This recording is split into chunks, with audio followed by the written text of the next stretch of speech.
আরে ডাস্টবিনের ভেতরে মিরাজ কি করছে? আরে মিরাজ তুই এর ভেতরে কি করছিস? আরে আর বলিস না, আমি এর ভেতরে আটকে গেছি। আমি তো আমার হাত বের করতে পারছি না। এবার আমার হাত কিভাবে বের করব? আরে এই তো বের করে ফেলেছি। দেখ না, আমার হাতে কিছুই ভরে নেই। এবার বাহিরে বের হয়ে আয়। আরে আমি তো বের হতে পারছি না। এবার আমি কিভাবে বের হব?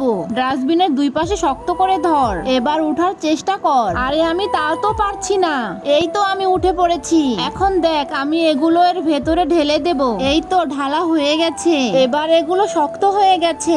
এবার এটাকে করাত দিয়ে কেটে ফেলি। এই তো কাটা হয়ে গেছে। এবার এগুলো ঢেলে ফেলতে হবে। এই তো ঢালা হয়ে গেছে। এবার আমার সঙ্গে ক্লে মাটিগুলো সরিয়ে ফেল। ক্লে মাটি সাবধানে সরা, মূর্তি ভেঙে যাচ্ছে।